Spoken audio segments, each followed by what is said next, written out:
नमस्कार। जैसा कि आप अभी देख ही रहे हैं कि हम पटवारी मंदिर से कंटिन्यू दर्शकों से और महंत जी से बातचीत कर रहे हैं। तो आप हमारे साथ एक और जुड़े हुए हैं तो उनसे थोड़ी सी बातचीत करते हैं कि आज वो भी यहाँ मंदिर में आए हैं और भक्ति भाव जो भी उनके अंदर की श्रद्धा है, मनोकामना है, वो किस तरीके से उन्होंने पूजन किया और कैसे उन्होंने आज देवी का आशीर्वाद प्राप्त किया। तो थोड़ी सी बातचीत उनसे करते हैं। जी दीदी, आपका शुभ नाम? रितु गोयल। रितु गोयल। रितु जी, आज आप यहाँ मंदिर में आए हैं, तो पहले तो ये है कि आज नवरात्रि का जो पर्व है वो उसकी बहुत बहुत शुभकामनाएं और श्री रामनवमी की भी आप सभी को शुभकामनाएं। तो ऐसा हम थोड़ा सा जानना चाहते हैं कि आपने शायद उपवास किया हो या व्रत किया? दुर्गा व्रत किए थे। व्रत का क्या महत्व होता है? ऐसा क्या लगता है कि हमें व्रत रखना चाहिए? व्रत के भी कई कारण है रखने के। एक तो देवी की शक्ति प्राप्त होती है, दूसरे अपने शारीरिक परेशानियां भी बहुत दूर होती है व्रत को रखने से।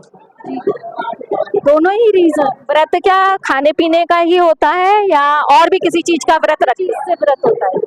थोड़ा सा इस पर प्रकाश डालिए कि व्रत से क्या मतलब है, क्योंकि लोग काफी भ्रमित हैं। हमने दो चीज सुनी है कि एक व्रत होता है और एक उपवास होता है, तो क्या अंतर है व्रत में और उपवास में? व्रत में ये होता है कि आप खाते पीते कुछ भी दिन भर रख सकते हैं व्रत। उपवास में होता है कि आपको पूरे दिन में केवल एक ही बार शाम को भोजन या फल ग्रहण करने चाहिए। धन्यवाद। सर, आप क्या कहना चाहते हैं इस विषय में? वो जो कह रही वही कह रही है, तो आइडिया दिया था जो कहती है मान लेते हैं। आपका शुभ नाम? अनुराग गोयल। आपसे ये जानना चाहती हूँ कि आज जो नवरात्रि का पर्व है, जैसे माँ सिद्धिदात्री का दिन है, तो सभी देवी के 9 रूप हैं और सभी जानते हैं कि दुर्गा की शक्ति 9 रूपों में और एक स्त्री को भी, क्योंकि आज आप पति पत्नी का जोड़ा है, बहुत सी चीजें हैं। आज जैसे रामनवमी का भी पर्व है, तो माता सीता के साथ श्री राम जी और श्री राम जी के साथ सीता माता एक दूसरे के बिना अधूरे हैं।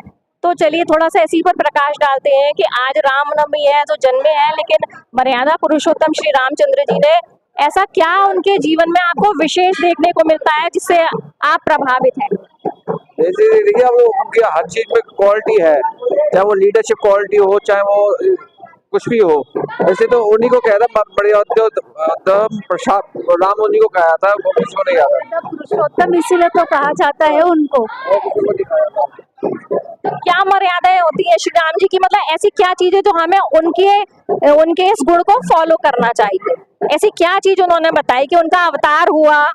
14 साल वन में रह के भी उन्होंने मर्यादाओं का पालन किया पूरा। अपनी माँ की आज्ञा मानी, अपनी राजगद्दी छोड़ी। माँ के केवल एक बार कहने पे उन्होंने राजगद्दी का त्याग कर दिया। 14 साल वन में रहे, पूरी मर्यादाओं का पालन किया। एक धोबी के कहने पे अपनी वाइफ उन्होंने सीता माता को और त्याग कर दिया। तो जैसे कि सीता माता की बात है, तो अगर आजकल का समय और एक जो तुलना की जाए, तो माता सीता को जब उन्होंने त्यागा तो वो बड़े शांत स्वभाव से रही और सब चीज से उन्होंने कभी भी अपने पति को कुछ भी बुरा या भला नहीं बोला। लेकिन आज का थोड़ा सा माहौल गलत है, अलग सा हो जाता है। तो ऐसा आपको क्या लगता है कि कैसे अगर ये चीजें तालमेल कैसे ले सकते हैं आप इस चीज? पतिव्रता थी सीता माता, पतिव्रता थी, अपने पति की हर आज्ञा का पालन करती थी। तो एक स्त्री में क्या सीता माता की क्या क्वालिटी आपको देखनी चाहिए, मतलब ऐसा लगता है? आप उन औरतों को थोड़ा सा क्या संदेश देना चाहते हैं, जैसे जो आज माता सीता, क्योंकि साक्षात माता सीता कोई अलग से नहीं है, आप ही के रूप में माता सीता है, जो देवी है जितनी भी है। कहते हैं कि स्त्री को 9 दिन में बनाया, पुरुष को 1 दिन में बनाया, लेकिन स्त्री को 9 दिन में बनाया। तो विशेष शक्ति, एक जननी की शक्ति के एक अवतार को भी जन्म देने वाली एक स्त्री है। तो माता सीता में ऐसी क्या क्वालिटी है जो सभी आप इसके माध्यम, इस चैनल के माध्यम से बताएं कि हमें उसको फॉलो करना चाहिए? देवी का अवतार है माता सीता, भी पार्वती माँ का ही अवतार है। सभी बहनों के लिए आपका क्या संदेश है कि सीता माता के गुण कैसे होने चाहिए जो वो अपने परिवार को निभा सके? सबको अपने अपने कर्तव्यों का पालन करना चाहिए।